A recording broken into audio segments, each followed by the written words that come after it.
We're looking at 6 of the biggest IPOs coming to India. NSE, Reliance Jio, OYO, Zepto, SBI Mutual Fund and PhonePe. These are not small companies, these are businesses you already use and these are part of your lives. And together they could raise more money than entire IPO markets of previous years. Which is exactly why this matters. Because when names this big come to market, a lot of money flows in. But not every big IPO turns out to be a good investment.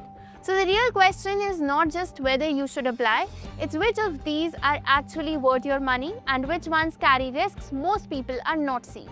That's exactly what we are breaking down today. All these 6 companies with the real numbers, structure and risks that actually matter to you as an investor. So let's get right into it. Now, while we go through each of these companies, keep 3 simple questions in your mind. What is this business actually worth? Who is selling and why are they selling now? And what could go wrong? Okay, now let's start with company number 1, which is NSE. This one honestly is one of the most ironic stories in Indian finance. The National Stock Exchange or NSE, which is the platform where millions of Indians buy and sell stocks every single day, has itself been unlisted for nearly a decade. Think about that. The exchange that runs the market couldn't list on the market. So let me tell you what happened. NSE first filed for an IPO back in 2016. Things were moving and then a big controversy hit, the co-location scandal. What they found was that certain brokers had been given faster access to NSE's trading servers, which meant they could see prices and execute trades before everyone else could. That is as unfair as it gets. So SEBI stepped in, imposed penalties and IPO was frozen for years. Fast forward to 9 years and the green light has finally come. So let me quickly tell you what the business is actually like. NSE has more than 80% market share in Indian equity trading. It made around 19,000 crore in revenue and over 12,000 crore in profit.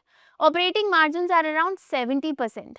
70% margins, that is genuinely extraordinary for any business anywhere. The expected valuation is around 5 lakh crore. Issue size is expected to be between 21,000 to 25,000 crore. Now let's see what's the structure of IPO going to be. Most of it is likely to be an offer for sale, which means existing shareholders are selling their shares. So this is more about unlocking value than raising new capital. None of that 21,000 to 25,000 crore goes back into NSE itself. But that doesn't make it a bad investment. A great business is still a great business. But it does tell you something, that the people who already own NSE want to sell some of it were thinking about why. And here's the IPO timeline. NSE's own CEO has said they need about 8 to 9 months after regulatory clearance to actually list. So realistically, last quarter of 2026 or maybe even early 2027. If you're excited about NSE, the excitement is justified. Just pair it with some patience. Now let's move on to company number 2, which is Reliance Jio. If NEC's story is about waiting, Jio's story is about something else entirely. It's about a company so big that the existing rules just didn't work for it. At Reliance AGM in August 2025, Mukesh Ambani confirmed it directly. Jio platforms will list in the first half of 2026 subject to approvals. Now, the valuations that analysts are discussing is somewhere between $130 billion and $170 billion. In rupees, that's roughly 11 lakh crore to 14 lakh crore. You know what does that mean? On day 1 of listing, Jio could become one of the 3 most valuable companies in India, just like that. The offer size is expected to be around $4 billion, which is roughly 35,000 to 40,000 crore. Now, let's look at the business. It's massive. Over 500 million subscribers, more than the entire population of most countries. Jio carries around 60% of India's data traffic. Revenue grew 17% to 1,28,218 crore.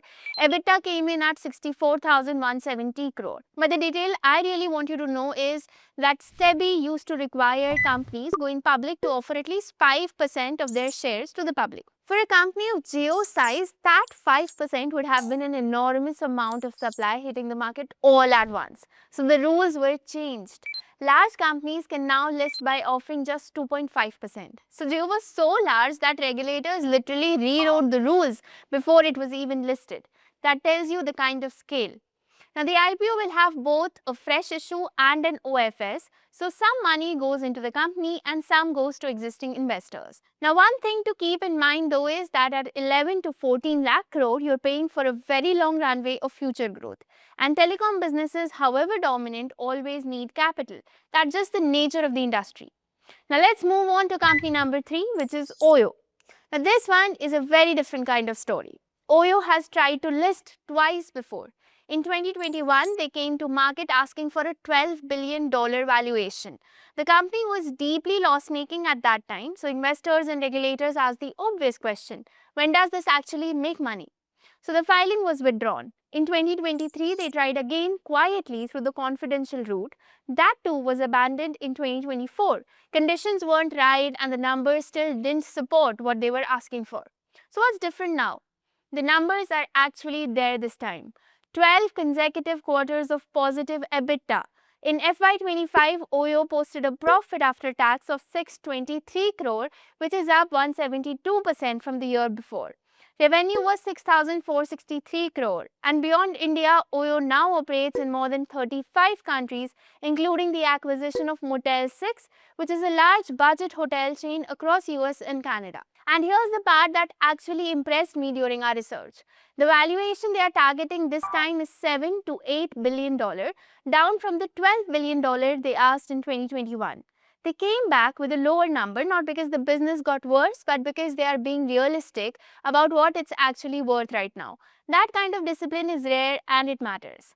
And unlike telecom or payments, hospitality is not a winner takes all the market, which is why OYO's model is about scale, not dominance by market share. Critically, we should wait for the DRHP to be filed so we can see whether it's an offer for sale or not and what percent is for OFS as well. Now on to company number 4, which is Zepto. Now, where on one side OYO took years to get to profitability, Zepto is still on that journey, and that's exactly what makes this one interesting and complicated at the same time. Revenue in FY25 came in at 9,669 crore, that's 129% growth year on year, which is impressive. So people are using quick commerce and that part is clearly real. But alongside that revenue is a net loss of 3,367 crore, and that actually makes sense because building dark stores, delivery networks and cold chains across dozens of cities costs a lot of money before it starts making money. Zepto is expected to refile its DRHP with an issue size of around 11,000 crore at a valuation of roughly 60,000 crore. Now let's look at the competition because this is the part that really matters. Blinkit, which is backed by Zomato, has about 47 to 49% of the quick commerce market. Zepto is at 21 to 23% and Swiggy Instamart is around 24%. So Zepto is fighting for second place against a competitor that has the full backing of a listed profitable parent company. That is genuinely hard. But here's one number that gives me some optimism. The time it takes for a Zepto store to break even has come down from 23 months to 6 to 10 months. That's a big improvement. It shows the model is getting more efficient. Now the question is just, does it get to profitability fast enough? And at 60,000 crore, are you being compensated well enough for taking that risk? And the OFS or fresh issue terms are not sure yet, so we will have to wait for it as of now. Now let's move on to company number 5, which is SBI Mutual Fund. After all the previous stories, I know this one could feel a little dull, but sometimes boring is where the real money is made. SBI Mutual Fund is the largest AMC in India. It manages over 12 lakh crore in assets. That's about 15.5% of the entire Indian mutual fund industry. And the backdrop for this business right now is really something. Close to 9.92 crore of active SIP accounts in India today. Monthly SIP inflows crossing 29,500 crore. Total industry AUM above 82 lakh crore. Indians are moving money from fixed deposits and gold into mutual funds. And this isn't a short-term trend. It's a real behavioral shift in how people think about saving money. That doesn't reverse in one bad quarter.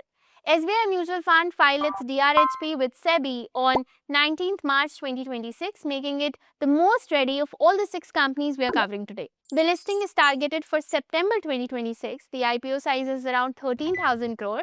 Valuation is around 1.3 lakh crore. And this one is a pure OFS. SBI and joint venture partner Amundi are selling around 10% of their combined stake. No fresh capital is coming into the company, that's worth noting. But here's the comparison that matters. HDFC AMC listed largely as an OFS back in 2018, and since then it's been one of the strongest compounders on the Indian market. AMC businesses grow naturally as markets go up and more investors come in. You don't necessarily need fresh capital when your core job is managing other people's money. And now, the last one on the list, basically a platform most of you have used at some point. Company number 6, which is PhonePe. By early 2026, things are pretty much in place. SEBI approved the IPO on 20th January, bankers are set, DRHP is filed. Issue size is nearly 12,000 crore at a valuation of around 75,000 to 90,000 crore. The business numbers are real. PhonePe processes nearly 48% of all the UPI transactions in India by volume. Almost half of every digital payment in this country goes through PhonePe. Revenue in FY25 was 7,115 crore, up 40% year on year. And on an adjusted basis, excluding stock compensation costs, the company has turned profitable. So strong brand, dominant position, growing revenue and improving profitability. But there's one risk here that I specifically want you to know about because not enough people are talking about it. NPCI, the body that governs UPI, has proposed capping any single player's share of UPI transactions at 30%. PhonePe is currently at 40%.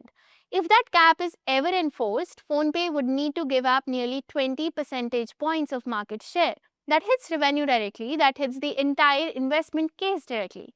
Now, this cap has been pushed back before and may continue to be extended. But it's a live, unresolved risk sitting right at the heart of the business.